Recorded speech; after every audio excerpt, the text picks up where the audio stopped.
Bienvenue sur le podcast Graines d'étoiles qui donne la parole à des personnes qui sont acteurs et actrices de leur vie. Je suis Sarah et j'anime ce podcast avec beaucoup de joie pour créer un monde où tout le monde est plus conscient de sa nature. Si vous êtes sur un chemin de développement spirituel ou personnel, si vous vous sentez seul sur ce chemin ou si vous avez des questions, vous êtes au bon endroit. Le podcast vise à révéler la graine d'étoile qui sommeille en chacun d'entre nous. Je vous souhaite une très belle écoute. Bonjour à tous. Je suis ravie d'enregistrer cet épisode du podcast Graines d'étoiles avec Charlotte. Donc Charlotte, c'est une de mes meilleures amies. Je la connais depuis plusieurs années et c'est aussi la personne grâce à laquelle j'ai découvert la spiritualité et aussi un peu la personne grâce à laquelle je baigne dedans aujourd'hui. Donc je suis particulièrement heureuse d'enregistrer ce podcast avec elle. Pour vous la présenter rapidement, elle a plusieurs activités. Elle organise des retraites un peu partout en France et même au-delà bientôt autour de la conscience à travers des outils tels que le yoga et le chamanisme. Elle a une chaîne YouTube autour de la conscience et elle crée des malas. Donc, bienvenue à toi Charlotte et je te laisse démarrer avec les questions. Qui es-tu ? Merci beaucoup Sarah, c'est vrai que ça fait bizarre de faire cet entretien avec quelqu'un qu'on connaît si bien, mais on va s'imaginer qu'on se connaît moins bien. Et non, mais c'est toujours très difficile de me définir parce que je suis inclassifiable en fait. C'est toujours comme un électron libre que je me définis parce que c'est vrai que je fais des malas mais je ne me définis pas comme une créatrice. Je fais des soins mais je ne me définis pas comme une guérisseuse. Je fais du chamanisme mais je ne me définis pas comme chamane. Et c'est vrai que j'ai tout un parcours qui a visé justement à sortir des étiquettes. Donc aujourd'hui, j'ai plein de casquettes, ça c'est certain, mais ces casquettes, je les utilise, mais ça ne me définit pas. Donc c'est vrai que tu as mis en lumière un peu toutes ces petites casquettes que je m'amuse à jouer dans ce grand jeu.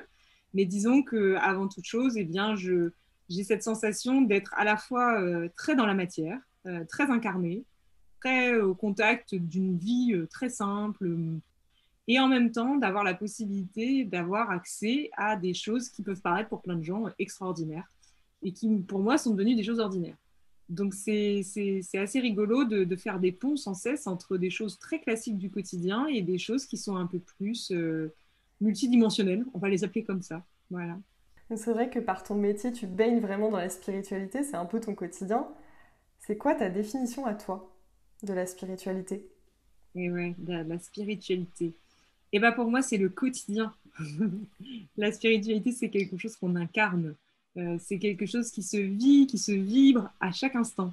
C'est pas quelque chose qu'on range au placard pour la méditation du soir 5 minutes ou la méditation du matin 5 minutes. C'est quelque chose qu'on infuse, qui s'infuse de lui-même dans chaque espace de notre vie, à chaque instant. Donc, c'est pas quelque chose qui est séparé, c'est notre essence en fait. Nous sommes des êtres spirituels venus expérimenter une expérience matérielle. Donc, on ne peut pas se séparer de ce que nous sommes. Donc, la spiritualité, c'est ce que nous sommes. Merci pour cette définition globale. Du coup, aujourd'hui, on a choisi d'évoquer le nouveau monde.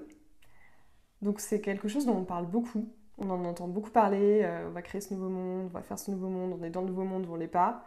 C'est quoi en fait le nouveau monde pour toi ? C'est quoi ce bordel? C'est quoi le nouveau monde?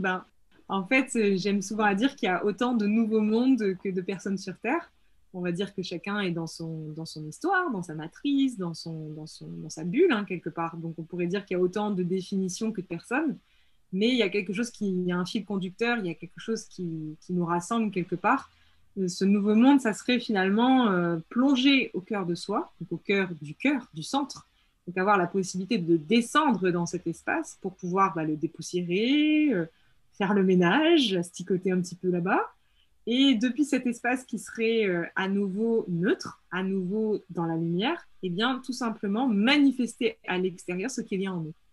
Donc pour moi, le nouveau monde, c'est quelque chose d'intérieur avant d'être extérieur. Et c'est vrai que beaucoup de personnes s'interrogent de quand est-ce que le nouveau monde va arriver.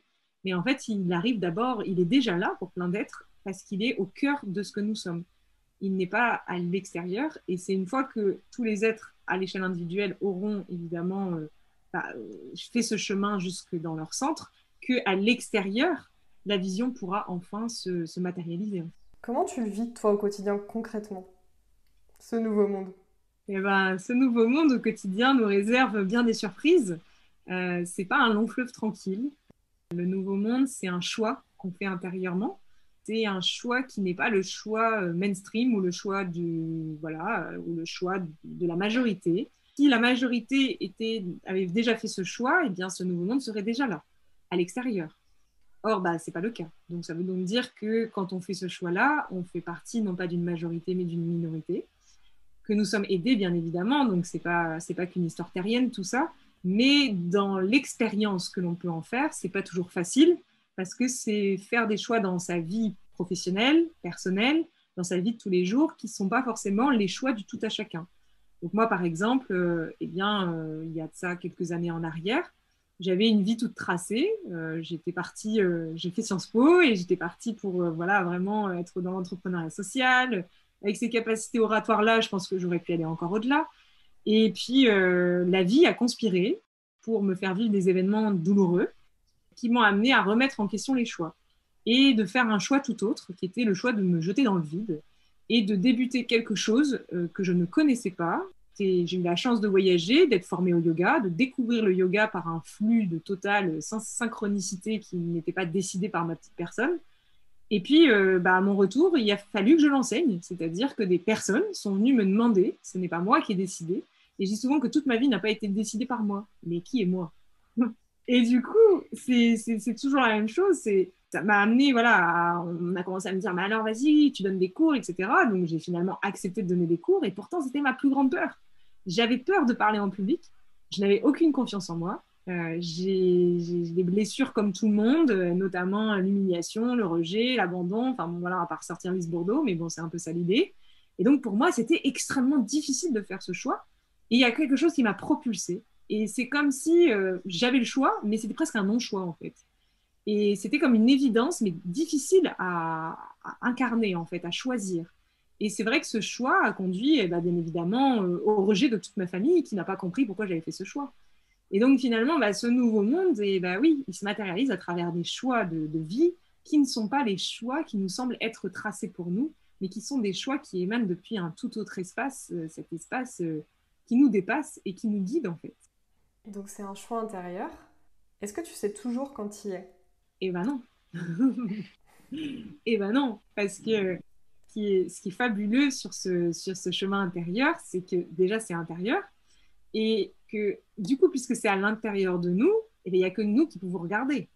Et du coup, évidemment, tout ce qui est tout autour pour nous aider est bien évidemment le bienvenu. Mais puisque c'est en nous, c'est nous qui devons développer une forme de discernement, d'observation, une forme de présence, de concentration, d'acuité, de vigilance, à chaque instant finalement, pour savoir si véritablement, est-ce que je suis en train de me raconter une nouvelle histoire? Est-ce que je suis en train de croire que je fais quelque chose pour le bien collectif ou pour ceci ou pour créer quelque chose de nouveau? Ou est-ce que je suis véritablement en train de le faire? Quand je suis véritablement en train de le faire, c'est quelque chose qui est fluide. C'est comme si, c'est ce que je disais, c'est comme si on n'avait pas véritablement le choix. Le choix s'impose de lui-même, en fait. C'est quelque chose qui apparaît comme une évidence et tellement évident qu'on ne peut pas ne pas y aller, en fait. Même si c'est difficile d'y aller, il y a quelque chose qui nous attire, qui nous magnétise et qui nous dépasse dans ce choix-là. Et puis, il y a des espaces qui essaient d'imiter cela. Et ces espaces-là sont bien évidemment plus des espaces type égotique. Et l'ego joue son rôle, et bien évidemment, ce n'est pas un gros mot, c'est une carapace, c'est une protection. Donc heureusement qu'il est là aussi pour nous permettre d'entrevoir les différentes facettes de ce que nous sommes. Donc tu as fait ce choix intérieur il y a quelques années de te faire laisser pousser par la vie. C'est l'épisode d'avant du coup, avec Marion sur les synchronicités. Est-ce que c'est toujours fluide pour toi aujourd'hui dans ton quotidien? Est-ce que ce nouveau monde, tu l'incarnes au quotidien au final? Oui et non. C'est-à-dire que ça dépend depuis quel point de vue on se place. Cet espace dont je parle ici, c'est vraiment un espace intérieur. Or ici, ce qu'il faut comprendre, c'est qu'on est venu expérimenter une expérience terrestre, avec des challenges, avec des rencontres, avec des difficultés, avec des événements qui vont nous amener sans cesse à quitter cet espace du cœur. Pourquoi est-ce que la vie nous amène à quitter cet espace? Parce que c'est quand on le quitte qu'on se rend compte de ce que l'on porte à l'intérieur de nous. On se rend compte des empreintes, on se rend compte des mémoires, on se rappelle à soi-même à travers ce cheminement. Donc, le nouveau monde, c'est pas quelque chose qu'il faut absolument, c'est pas comme se dire, il faut absolument que je sois toujours dans le cœur pour construire le nouveau monde. Non, en fait, le nouveau monde, il va se construire à travers les échecs, à travers les prises de conscience, à travers le fait d'y aller, d'être dans cet espace du cœur, d'être dans cette fluidité, mais aussi dans ces moments où on chavire et où on est en pleine tempête et où on est comme des grosses bouées qui divaguent de partout, parce que c'est comme ça aussi qu'on le bâtit. C'est à travers les deux expressions de la vie, que sont ces deux polarités, du bien, du mal, à travers l'expression et à travers l'expérience de tout ça, que finalement on trouve le centre. Donc finalement, les artisans du nouveau monde sont juste des personnes qui œuvrent et qui aujourd'hui osent expérimenter les deux polarités de la vie. Et ce qui est difficile sur le chemin spirituel, c'est d'oser tomber. Parce qu'on nous parle toujours de la spiritualité comme un pansement, comme un médicament, comme une voie qui va nous amener à guérir de toutes nos blessures. Mais on oublie que pour guérir, il faut déjà avoir posé le genou au sol. Et que ça se passe dans l'humilité, ça se passe dans un profond lâcher-prise, et ça ne se passe pas dans un claquement de doigts, j'ai médité et pouf, je suis guérie. Et ça, pour moi, c'est important aujourd'hui d'incarner cette posture-là, d'incarner une posture de la spiritualité incarnée, dans le sens où la spiritualité n'est pas quelque chose de rose et violette, et n'est pas un espace de paix et de tranquillité à chaque instant. C'est un choix que l'on fait, et si on fait ce choix aujourd'hui d'évoluer, eh bien la vie conspire pour nous permettre d'expérimenter ce qu'est l'évolution. Et on évolue quand on est au cœur de la tempête. On n'évolue pas quand tout va bien. Je me pose souvent la question du coup par rapport à ça. Je pense qu'on est beaucoup à se la poser. Est-ce qu'il faut absolument être spirituel pour être dans ce nouveau monde et faire ce choix intérieur? Non. En fait, c'est encore une étiquette, être spirituel. Moi, personnellement, j'ai eu la chance de rencontrer, je pense, les plus belles rencontres spirituelles que j'ai faites sont avec des êtres qui ne se prétendaient pas être spirituels. Des êtres que je croisais dans la rue, qui étaient des SDF ou qui étaient des gens au fin fond du Népal dans des maisons de briques et de broc. Et ces gens-là m'ont transmis une sagesse, une sagesse du cœur, en fait, dont je me rappellerai toute ma vie, et qui est une sagesse beaucoup plus directe et beaucoup plus impactante que celle que l'on se galvaude à dire spirituelle. Pour moi, la spiritualité, c'est un grand danger. C'est que la spiritualité, c'est encore une histoire qu'on peut se raconter. Nous sommes cela. Nous n'avons pas besoin de le dire. Je suis spirituel. C'est je suis qu'on devrait dire, puisque notre essence est spirituelle. Donc, c'est encore une étiquette avec laquelle on peut s'identifier, en fait. Et on peut finalement tomber dans ce qu'on peut appeler ce petit ego spirituel, c'est-à-dire cette identification à la spiritualité. Je suis thérapeute, je suis chamane, je suis ceci, je suis cela. Et je ne me reconnais qu'à travers cette étiquette. C'est tellement une identité que j'aime qu'aujourd'hui, je ne suis plus que cela, en fait. Alors que non, tu es avant même d'être cette étiquette. Donc, le nouveau monde, c'est juste se rappeler que nous sommes avant d'être une étiquette. Et que les étiquettes sont comme des casquettes, sont comme des tenues dans une garde-robe qu'on utilise pour jouer le rôle de la vie, pour servir de pont entre les différents mondes, pour communiquer, pour interagir, pour construire. Mais ce ne sont en aucun cas nous, en fait. Ce sont des outils qui nous servent à être des caméléons, à être des ponts entre les mondes, comme des médiums. Mais l'erreur, c'est de s'identifier à ça. Est-ce que tu as tes défis, toi, par rapport à ça aujourd'hui encore? Tous les jours. Tous les jours, on est testé. Tous les jours, tous les jours. Il n'y a pas un jour où j'apprends pas quelque chose. Et d'ailleurs, je dirais même que c'est cool, parce que si j'apprends rien, franchement, je m'emmerde. Donc, ce qui est génial, c'est qu'en apparence, bah oui, c'est chiant, parce que bah oui, Duchemin, il a dit ça, pouf, ça te fait un truc. Donc, c'est chiant en apparence, parce que tu as toujours l'impression de jamais t'en sortir. Et d'un autre point de vue, tu te dis, ah, bah merci, en fait. Toutes les conditions sont réunies pour que je continue à descendre à l'intérieur de moi, à observer ce qui fait écran à ce que je suis, parce que toutes ces blessures, toutes ces empreintes qu'on porte, c'est en aucun cas nous. Mais ça fait écran à ce que nous sommes. Donc finalement, si la vie conspire à chaque instant pour nous présenter des défis, c'est qu'elle conspire pour nous faire évoluer. Bah, en fait, c'est comme ce truc de boule à facettes, tu vois. C'est comme si on était tous une boule à facettes, donc il y a plein de facettes, et il y a des facettes qui sont plus en lumière que d'autres. Donc en fait, il y a toujours des espaces à l'intérieur de nous qu'on maîtrise un peu mieux que d'autres, des espaces où on se casse la gueule tout le temps, et des espaces où il y a plus de lumière déjà, où il y a plus de facilité.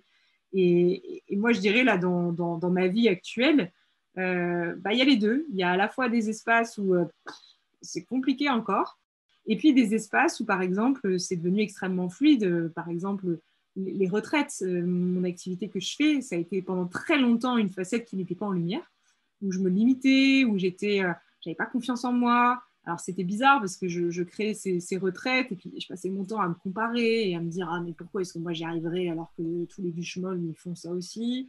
Mais regarde, elle fait ci et puis moi je le fais pas. Et puis dans ce milieu-là, c'est toujours la quête au nouvel outil. Donc un tel, elle va faire de l'hypnose, je sais pas trop quoi quantique, et toi tu as l'impression d'être un peu arriéré en faisant du hatha yoga quoi.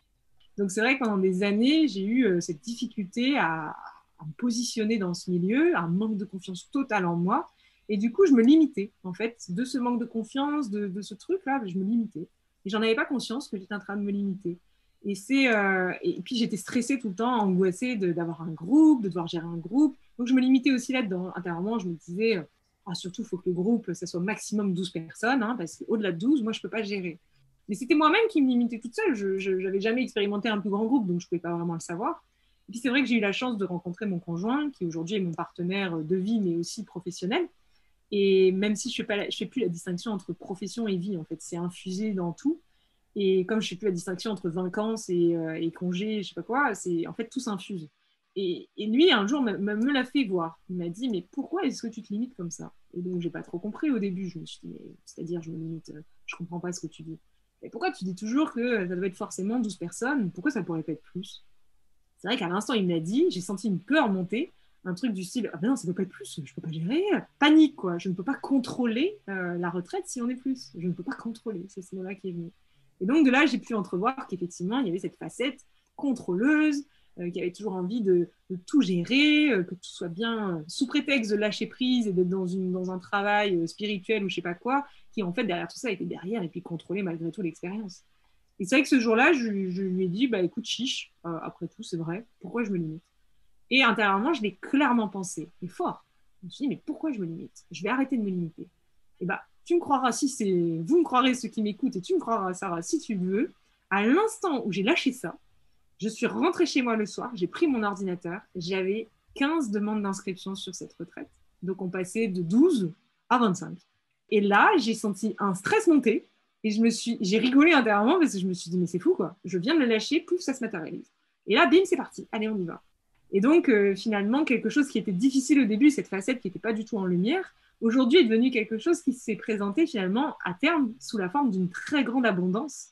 Parce que finalement, je me suis rendu compte que ce qui faisait écran à l'abondance, c'était mon personnage, c'était cette peur aussi, ce manque de confiance. Et qu'à l'instant où j'ai lâché ça, où j'ai osé me jeter dans le vide, parce que pour moi, ça ressemblait à un grand vide, ce truc-là, d'un seul coup, l'abondance est arrivée d'elle-même, en fait. Il n'y a pas besoin d'aller chercher, d'aller communiquer, d'aller dans... C'est des milieux quand même où on est beaucoup dans la lutte parfois aussi, parce qu'on veut montrer aussi que ce qu'on fait, c'est différent, que non, c'est insupportable, en fait. Sous prétexte de spiritualité, on est dans une séparation profonde parfois. Et du coup, à l'instant où j'ai lâché ça intérieurement, ça s'est matérialisé à l'extérieur. Et donc aujourd'hui, bah oui, c'est vrai que c'est un espace aujourd'hui que j'apprivoise beaucoup plus facilement et qui pourrait se caractériser par de l'abondance permanente en fait. Ça ne s'est jamais arrêté depuis ce jour-là. Et c'est pas que financier. Hein. Et non. Ça, enfin, notamment, mais pas que. C'est une abondance énergétique. Suite à ça, on a eu la chance d'atterrir sur un lieu d'accueil de retraite qui en fait est un lieu de mariage à la base, est un lieu de congrès internationaux qui n'accueille que des internationaux à la base et un lieu hautement vibratoirement énergétique. Et le mec qui gère ce lieu est devenu un de nos meilleurs amis. Et il était full, 3 ans à l'avance. Il nous a vus, il nous a dit, vous, je vous laisse une date. Et je vous fais un tarif préférentiel parce que je sens que ce que vous faites, c'est pour un bien autre. Et moi, ça me parle. Et j'ai envie de soutenir ça. Donc de là est arrivée cette synchronicité-là. Du coup, ce lieu magnifique, beaucoup plus énergétique que les autres, attire encore plus de monde. Et puis du coup, après, il y a cette chaîne YouTube qui se crée. Je débute comme tout le monde, je veux dire, je suis pas exceptionnelle, je suis quelqu'un d'assez normal.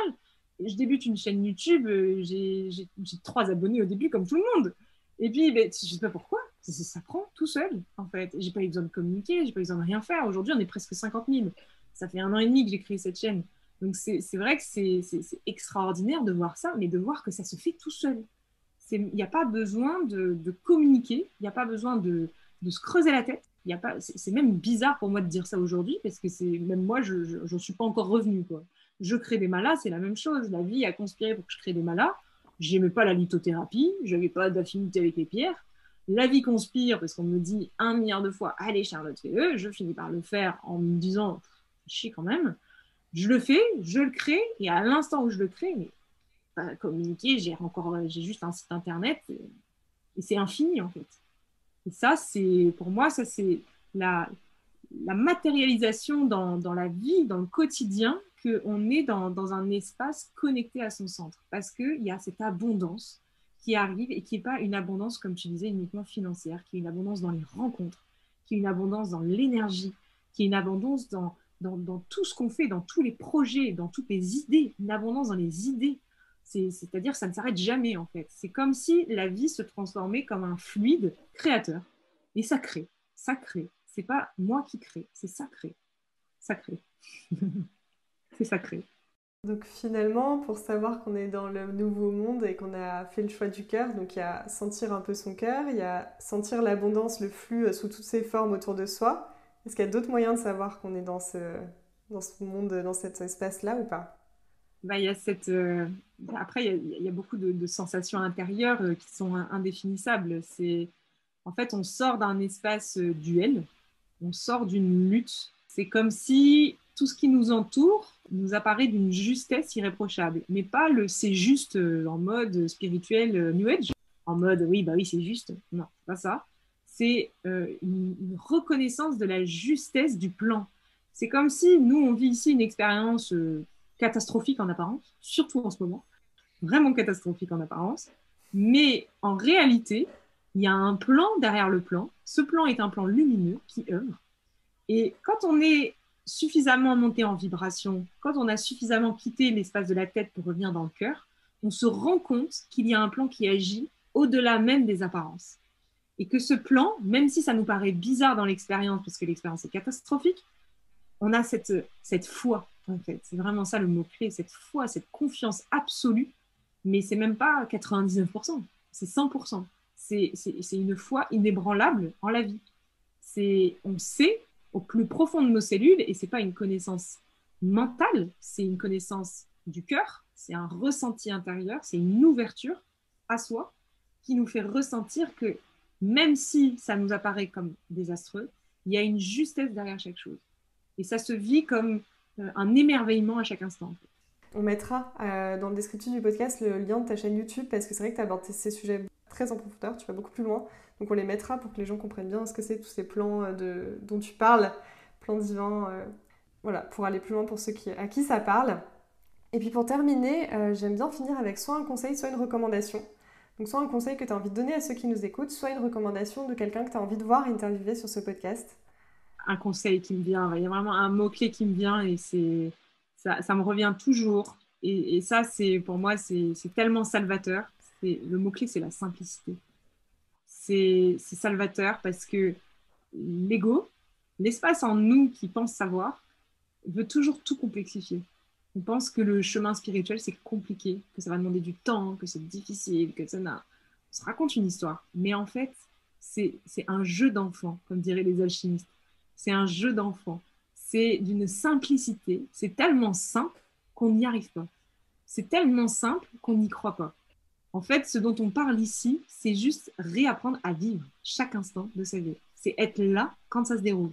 C'est juste ça. Et depuis cet espace où je suis là, eh bien, tout est possible, en fait. Et être là, ça veut dire ne pas être dans ses pensées. Ne pas être absorbé par son petit tyran intérieur ou son petit drame intérieur. C'est sans cesse faire le choix de revenir, en fait. Revenir écouter le cœur battre. Revenir ressentir les sensations de ce qui me traverse ou de ce qui m'entoure. Avoir connaissance et faire cette reliance avec tous les sens.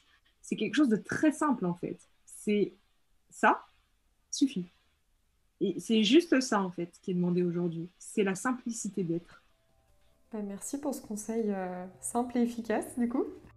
Merci à toi d'être intervenue, Charlotte. Est-ce que tu as un dernier mot à rajouter, peut-être ? Merci beaucoup, Sarah, de m'avoir interviewée. C'est super gentil. Non, merci à toi. Je suis ravie de le partager. J'ai hâte que vous l'écoutiez, que vous nous fassiez des retours. Merci pour votre écoute. J'espère que cet épisode vous a plu. Si c'est le cas, n'hésitez pas à le partager autour de vous et à le faire connaître. On se retrouve dans tous les cas très bientôt pour un prochain épisode de Graines d'étoiles. Si vous voulez être tenu au courant de l'actualité du podcast, vous pouvez me suivre sur Instagram ou bien vous abonner à votre plateforme d'écoute. À très bientôt.